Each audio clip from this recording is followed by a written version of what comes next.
isi dari novel yang berjudul tentang ayah. So, let's see it together.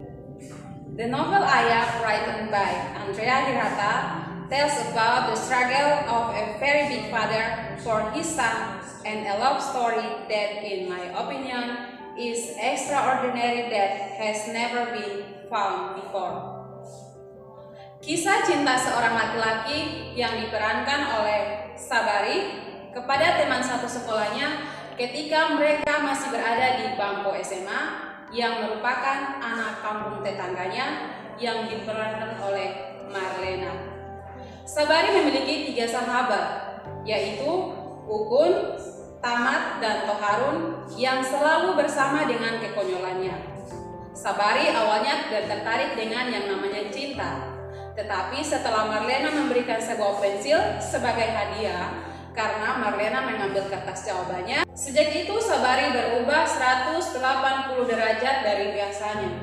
Sabari memang pandai berpuisi karena diwarisi dari ayahnya, dan dia selalu membuat puisi cinta untuk Lena. Tetapi Lena terus menolak dan bahkan menghinanya karena Sabari sama sekali bukan tipe laki-laki idaman Lena. Jadi ceritanya berlanjut, kemudian Sabari ini memutuskan untuk bekerja di perusahaan Batako milik ayahnya Marlena. Dan motivasi Sabari bekerja di perusahaan ayahnya Marlena hanya untuk mendekati Lena. Pada suatu hari, dan usahanya ini hanya untuk mendekati anaknya Marlena. Semua usaha yang dilakukan Sabari adalah sia-sia karena Marlena ini tidak menyukai Sabari, dan setiap malam Marlena selalu pulang malam dan menggonta-ganti pasangannya setiap hari. Tapi Sabari tetap bekerja keras di perusahaannya ayah Marlena, yaitu Marconi.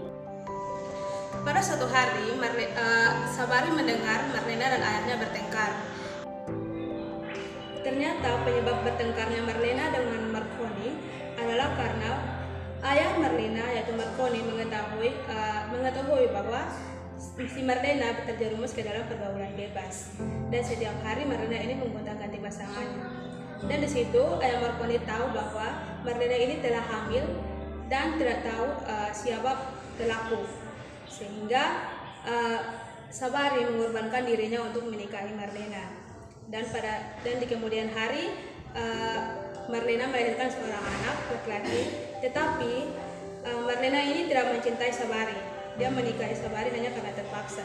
Dia saat melahirkan anaknya, Marlena menceraikan Sabari dan meninggalkan Sabari. Tetapi Sabari sangat menyayangi anaknya Marlena, sehingga dia tetap memelihara anaknya Marlena. Dan cerita berlanjut. Zoro has a gentle heart and greatness of soul page down by Sabari. Seperti yang sudah diceritakan oleh salah satu dari teman saya, bahwa Sabari adalah seseorang yang memiliki kelembutan hati, memiliki ketulusan hati dalam mencintai seseorang, dan memiliki kesabaran yang sangat besar. And one day, Zoro berumur 3 tahun, dan di saat itu pula dia bermain bersama dengan ayahnya di taman. Dan ketika mereka sedang bermain di taman, datanglah Lena beserta dengan salah satu laki-laki yang bisa dikatakan sebagai pacar barunya. Dengan kedatangan Lena dan pacar barunya, mereka datang ke taman tersebut dan ingin mengambil Zoro dari ayahnya sendiri. Karena dia memaksa untuk membawa Zoro untuk pergi bersama-sama dengan dia, maka ditinggalkannya Sabari sendirian di taman tersebut.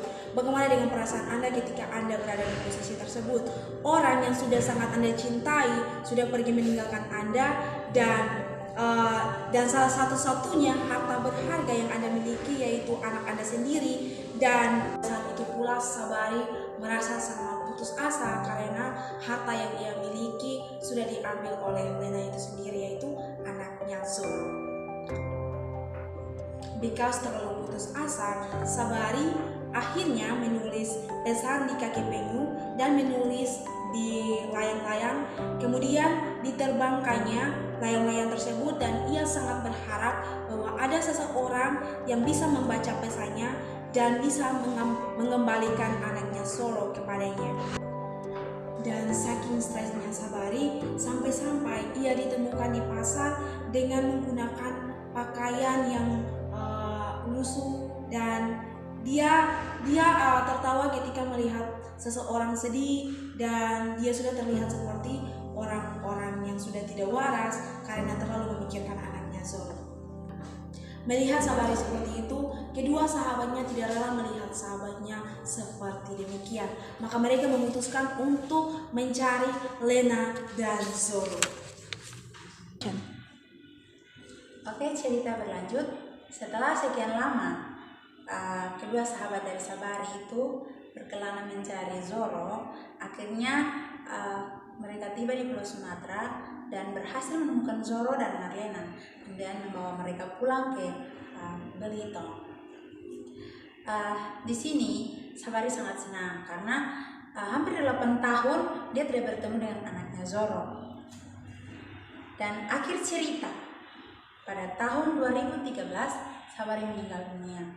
Makamnya sering dilihat orang karena di pusaranya terdapat puisi yang bertuliskan, "Biarkan aku mati dalam keharuman cintamu." Pada tahun 2014, sebelum meninggal, istrinya Sabari yang bernama Lena pesan kepada Amiro atau Zoro kalau dia ingin dimakamkan di dekat makam Sabari dan menulis sesuatu yang bertuliskan Purnama ke-12. Dari novel yang sudah diceritakan tadi, kita dapat mengambil sebuah amanat yang sangat penting untuk kita pelajari, yaitu bersyukurlah dengan apa yang kita miliki hari ini, karena ketika kita menyanyiakan itu, kita akan menyesal pada akhirnya. Don't forget to be grateful of everything you have today, because if you lost it, you will regret it later. Okay, thanks for everything, listener that listen our story about Ayah and our. If you wanna reading this novel about Ayah, you can search on the Google or internet on another, and you can read, and dari situ teman-teman akan merasakan benar-benar menghayati ketika membaca sebuah novel. Terlebih khususnya novel Ayah karya Andrea Hirata itu. Thank you so much for watching and see you in the next video. Bye bye.